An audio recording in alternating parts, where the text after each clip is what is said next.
चलो रिटर्न का हम लोग कुछ सम्स करते हैं। सबसे पहले आता हूं लास्ट सम्स में 14 क्या बोला देख। Mister Akash has undertaken certain transaction listed below. You are required to identify the transaction in respect of which quoting PAN is mandatory. क्या PAN कोट करना मैंडेटरी है? yes or no?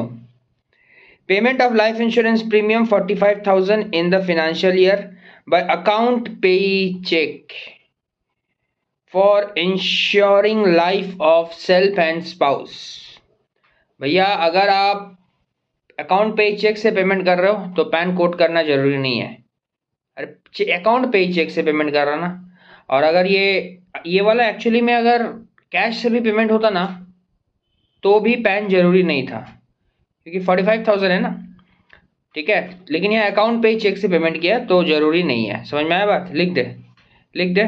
और 45,000 का ऊपर भी नहीं जा रहा, नो पैन नॉट रिक्वायर्ड, लिख दे no as the amount is not exceeding 50,000।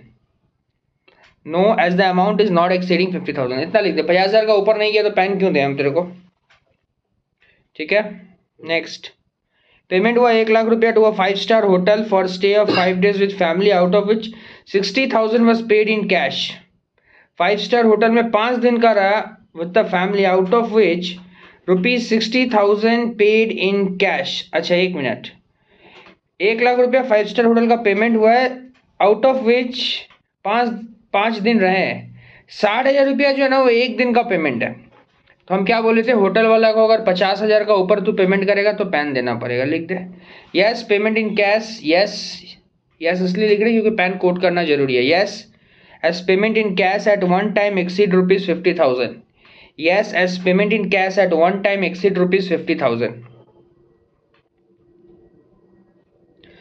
Next, payment of ₹95,000 by account पे चेक। यार ये अकाउंट पे चेक होने से पैन का नहीं जरूरत है। अरे क्या करेगा पैन लेके, अकाउंट पे चेक दे रहे, जो भी करना है वहाँ तो वहाँ देख। अगर हमको कुछ पेमेंट करना है और अगर हम वो अकाउंट पे चेक से पेमेंट कर देते हैं, मतलब वो ऑफकोर्स मेरा वाइट होगा। पैन ये लोग इसलिए मांग रहा है क्योंकि ज़्यादातर कैश ट्रांजेक्शन्स पे ये लोग पैन का रिक्वायरमेंट ज़्यादा करता है। नहीं समझ में आया? तो इसीलिए सीधा लिख दे no as not paid in cash, no as not paid in cash and paid by account pay check, and paid by account pay check,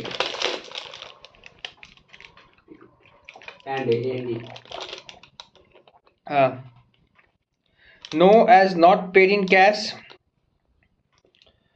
no as not paid in cash and paid by account pay check. Next, applied to SBI for issue of credit card, of course। 4 number का छूट गया। हाँ 4 number का ही तो answer बोले ये।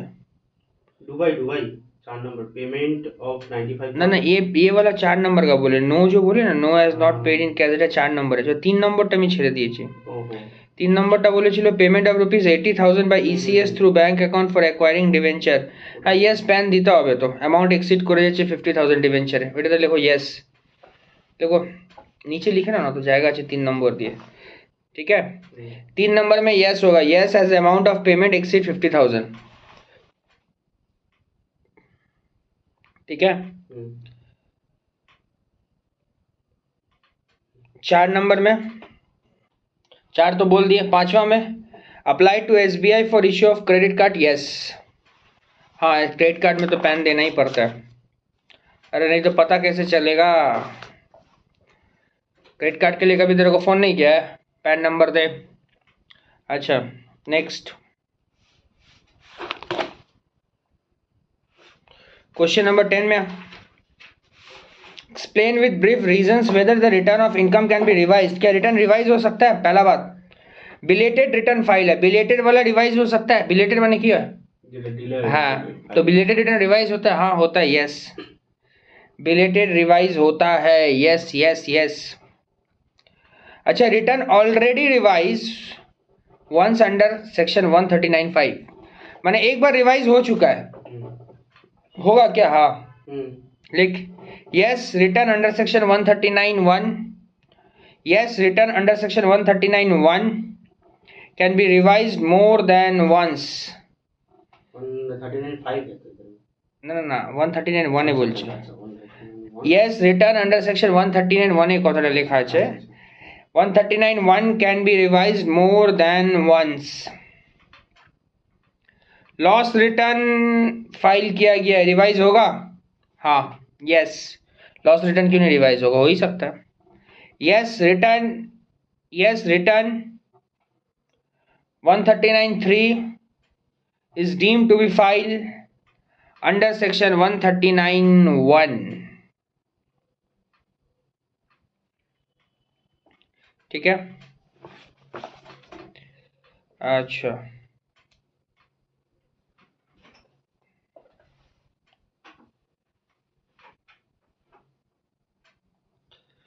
Question number 1 में बोले Paresh is a resident of India during the financial year, interest था उसका 2,80,000 जो कि क्रेडिट किया गया NRI non resident external account. अब हम तेरे को एक बात बताना चाहते हैं यहाँ पर, ये चीज़ तेरे को एग्जामिनेशन चैप्टर में पढ़ाया जाएगा कि अगर आपका NRI अकाउंट में कोई इंटरेस्ट क्रेडिट किया जाता है तो वो एग्जेम्प्ट इनकम माना जाता है। क्या माना जाता है? Exempt income. लेकिन इसका दो सिचुएशन आ सकता है, एक सिचुएशन में एग्जेम्प्ट मानता है, दूसरा सिचुएशन में एग्जेम्प्ट नहीं मानता है। समझ में आया बात? ये एक्चुअली NRI एक्ट है, तो ये फेमा एक्ट है, फॉरेन एक्सचेंज मैनेजमेंट एक्ट, उसमें ये बात लिखा हुआ है। ठीक है, कि इसका 2 कंडीशन है। समझ में आया ना? तो इसका आंसर देते वक्त हम लोग को 2 कंडीशन देना पड़ता है, एक RBI अप्रूव करे, एक ना अप्रूव करे। ठीक है, सुन क्या बोला है। 30,000 रुपये इंटरेस्ट मिला है। दूसरा केस है FD से SBI में जो कि क्रेडिट व सेविंग्स बैंक में, इसमें कोई टेंशन नहीं है।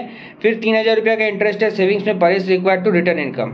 तेरे को पूछा what will be your answer if is incur 3 lakh for travelling expenditure of self and spouse. अच्छा, वो एक्सपेंड मैंने फॉरेन घुमा है, उसका क्या होगा? पूरी चलो फॉरेन एक्सपेंडिचर ব্যাপারটা पूरी चलो ना। फॉरेन घुमा है 3 लाख रुपया, तो लिख इसका आंसर लिख, पहले आंसर लिख interest on NRE account, interest on NRE account is exempt, interest on NRE account is exempt under section 10, under section 10।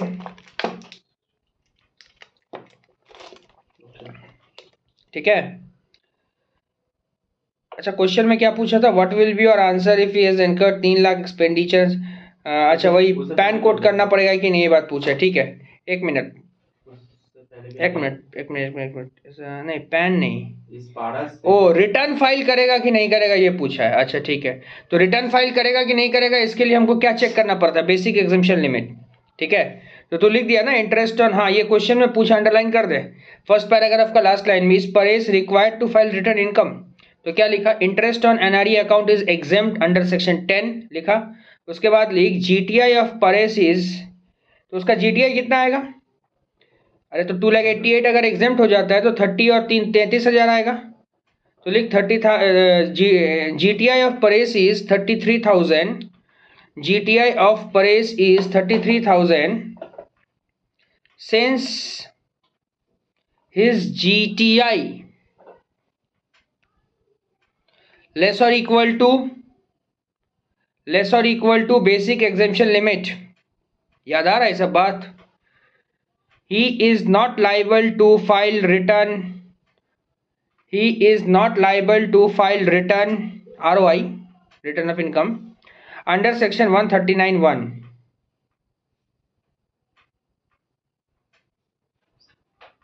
अच्छा, लेकिन भैया वो फॉरेन ट्रैवलिंग एक्सपेंस किया है, तो उस केस में देखो, उस केस में करना पड़ेगा। लिखो, पैराग्राफ चेंज करके लिखो, इफ परेश हैज, ऐसे बताया था ना कब रिटर्न फाइल होता नहीं होता है। If Paresh has incurred foreign travelling expense, अगर तुम फॉरेन ट्रैवलिंग एक्सपेंस में इनकर्ड कर रहा more than 2 lakh, more than 2 lakh, अरे कल ही तो पढ़ाया था ये वाला चीज, नहीं याद आ रहा? এটা পড়েছিলাম, মনে পড়েছে? ওয়্যার টু কোড পোন, হ্যাঁ পড়েছিলাম, আদার ট্রানজ্যাকশনে পড়াইনি। আচ্ছা ঠিক আছে, লিখো, এক মিনিট লিখো। If Paras has incurred foreign traveling expense more than 2 lakh, he is compulsory liable to file return under section 139(1), under section 139(1), मार के ना पगला कर देंगे।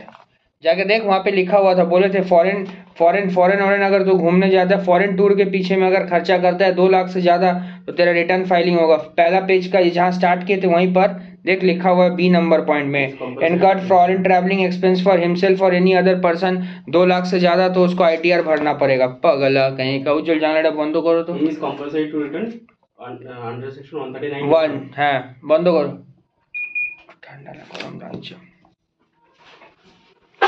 ठीक है,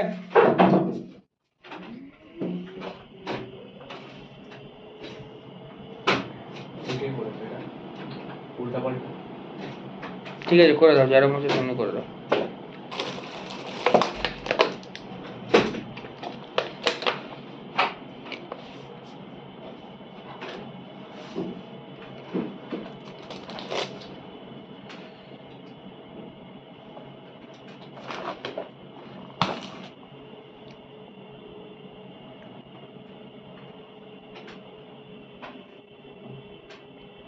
क्वेश्चन नंबर 4 में mister Vineet submit his return of income on 12/9/22। 12/9/22 को बाबू फाइल कर रहा है। देख के बता दिए कि बाबू बिलेटेड रिटर्न मारे हैं। अरे समय का बात किया ना, Vineet individual 31 July, consisting of income under the head salary, जिसका हाउस प्रॉपर्टी इनकम था, बैंक इंटरेस्ट था। अच्छा वहाँ जो डेट है ना 21/1/22, बेटा के केटे 16/10/22 करो, 16/10/22। He realized that he had not claimed deduction under section 80TTA 80। अच्छा क्यों ऐसा किया बोलते हो? उसको रियलाइज हुआ कि वो इंटरेस्ट इनकम का डिडक्शन नहीं लिया था सेविंग्स बैंक पे। He wants to revise his return on income, ना रिवाइज करना चाहता है। अच्छा बात है, कर ले बेटा। कैन ही डू सो, क्या वो कर सकता है? एग्जामिन कर। Would your answer be different if he discover the omission on 31/3/23? बाप रे बाप, 31/3/23 को अगर उसको पता चला कि उसका ओमिशन है। 2 सवाल किया, पहले एक आंसर देते। लिख, मिस्टर विनीत हैज फाइल्ड, छोटा छोटा कहाँ लिखेगा, कहाँ लिखेगा, ये तो बहुत बड़ा बात है, हम बताते हैं। ऊपर लिखना, ऊपर खाता है जहाँ तुमको अच्छा लगे लिखो। लिखो, mister Vineet has filed a belated return. हाँ तो बिलेटेड रिटर्न क्यों हो रहा भैया? ओ बाबा, 12/9 को मारेगा तो बिलेटेड रिटर्न नहीं होगा रे, 31 जुलाई का बाद ही तो बिलेटेड रिटर्न हो जाता है। Mister Vineet has filed a belated return under section 139(4). ठीक है, तो बिलेटेड रिटर्न मारने के बाद में रिवाइज रिटर्न मार। लिख, he can revise his return under section 139(5) by 31/12/22, by 31/12/22। He can revise his return under section 139(5) by 31/12/22।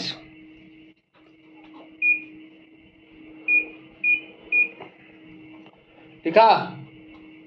अच्छा 31/12/22। अच्छा তারপরে লেখ, and claim deduction under section 80TTA। अरे ये डिडक्शन नहीं लिया था ना, तो इसीलिए तो रिवाइज करवाए। अब क्या पूछा? ये तो यहाँ तक आंसर दे दिया। फिर क्या पूछा?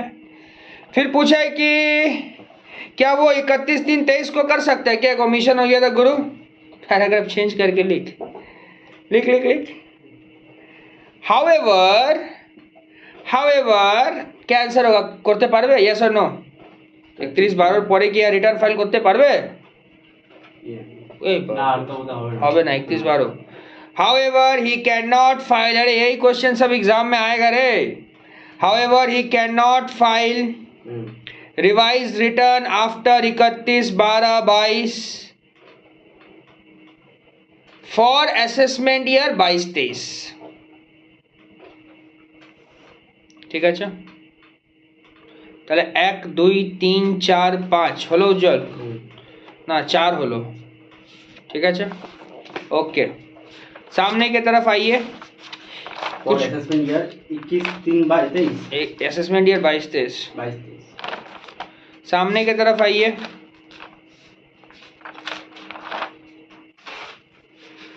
आइए, कोटिंग ऑफ आधार नंबर।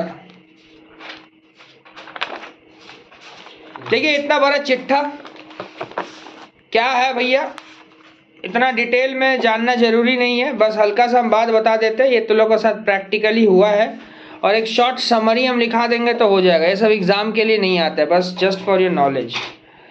अच्छा बता मेरे को,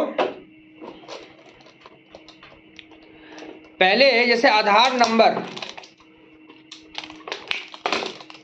देख पैन कार्ड तो बहुत दिन से था, आधार कार्ड पहले नहीं था।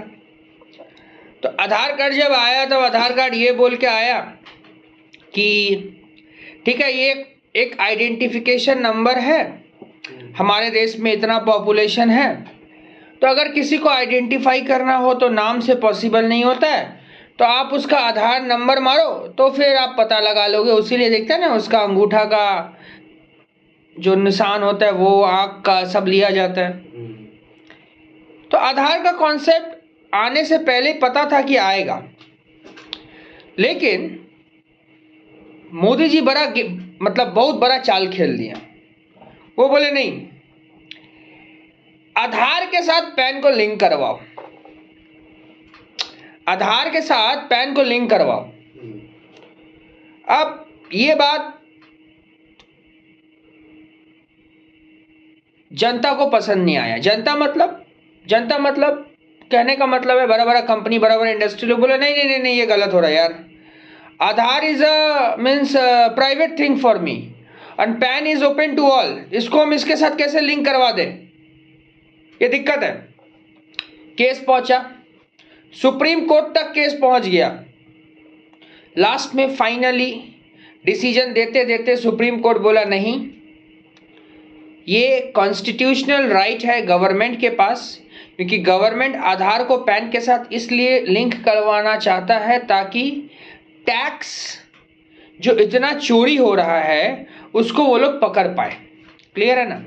इसीलिए आधार के साथ पैन को लिंक करवाना मैंडेटरी दिया गया है। और ये मतलब जब यहाँ पढ़ाएंगे देखेगा, ऐसा बात बोला गया है कि सुप्रीम कोर्ट तक केस गया, सुप्रीम कोर्ट फाइनल जजमेंट दिया, बोला नहीं ये होना चाहिए तो होना चाहिए।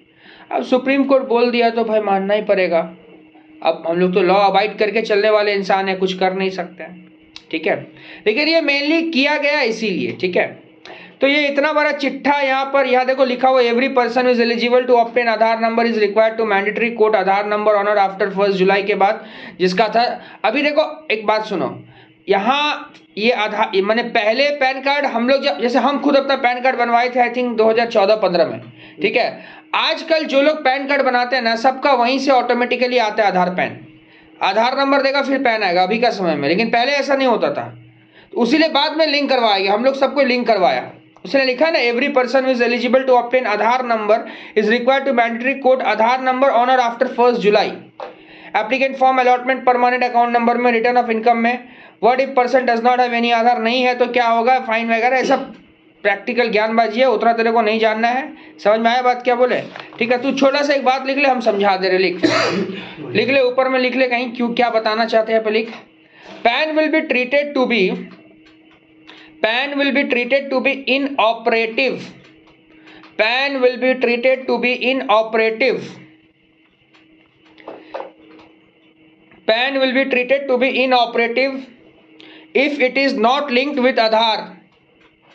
If it is not linked with Aadhaar on or before due date,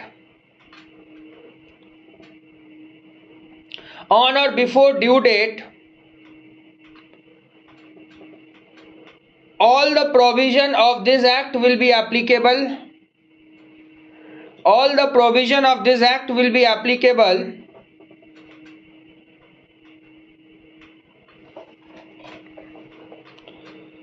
as the SSC had never furnished PAN. However, मतलब यही बोला जा रहा है कि पैन इनऑपरेटिव होगा अगर तुम लिंक नहीं करेगा, लिंक करवा लो। However, if he intimate his Aadhaar afterwards, his PAN will be made operative from the date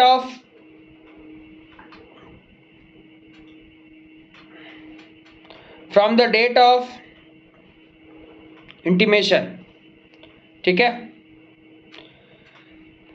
last में देख, एकदम नीचे देख, नेक्स्ट पेज में जा, देख लिखा हुआ पे एपेक्स कोर्ट जजमेंट दिया है कंसिक्वेंटली विथ इफेक्ट 1/4/19 से CBDT had clarified that mandatory to quote Aadhaar number with filing return, माने रिटर्न फाइलिंग के साथ आधार नंबर भी देना पड़ेगा, ठीक है। नीचे लाइन में लिखा हुआ subsequently this date has been further extended, माने ये ड्रामा चलता रहता था, करना पड़ेगा नहीं करना पड़ेगा। तो 31 मार्च 2021 और 30 को एक ये आया था जजमेंट कि नहीं अब से सबको करना पड़ेगा। फिर केस कोर्ट में केस पहुंचा तो फिर उसको एक्सटेंड किया गया 30 जून 21 को, और जो लास्ट डेट आया है 31/3/22, ये लिखा नहीं है वहाँ पे लिख ले, वहीं पे लिख लेना जो सब्सिक्वेंटली दिस डेट जगह नीचे नीचे नीचे बॉक्स से नीचे लिखे ना, हाँ ठीक है। মানে সাফ সাফ 31/3/22 লিখে নাও, মানে 31/3/22 এই কথাটা বলে দেওয়া হয়েছিল कि সবাইকে আধার থেকে প্যান লিঙ্ক করিয়ে নিতে হবে, ठीक है। समझ में आया बात क्या बोले। और अगर भैया लिंक नहीं कराएगा तो उसके ऊपर में फाइन जोड़ा जाएगा, ये हम लोग नीचे पढ़ेंगे। उससे पहले सुन, बोला कि it will not apply to individual who has not process the Aadhaar number or enrolment ID, माने कुछ आदमी को छूट दिया गया। किसको? सुन, अगर तू रहता है कौन सा स्टेट में, आसाम, जेके और मेघालय में, तू एनआरआई है तो, और तेरा एज अगर 80 साल का ऊपर है तो, और नॉन सिटीजन है तो तेरे को ऐसा ड्रामा करने का जरूरत नहीं है, लिंक फिंक नहीं करना पड़ेगा। अच्छा भैया हम अभी भी अपना आधार पैन लिंक नहीं कराए हैं, तो लिंक नहीं कराए तो सुन लीजिए 234H बोलता है कि हम आपके ऊपर में फाइन काटेंगे 1000 रुपया तक का माने वहां तक का काट सकता है, ठीक है। ये वहाँ पे 30 जून 21 है, फाइनल जो अमेंडमेंट आया था वो 31/3/22 को आया था। 31/3/22 को फाइनली सुप्रीम कोर्ट बोल दिया कि नहीं अब सबको करना पड़ेगा, अब अगर आप लोग नहीं कीजिएगा तो फिर दिक्कत में हम आपको फंसा देंगे, ठीक है।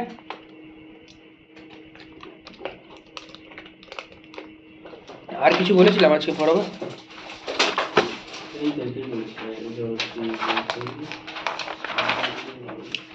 ঠিক আছে থাকুক আজকে।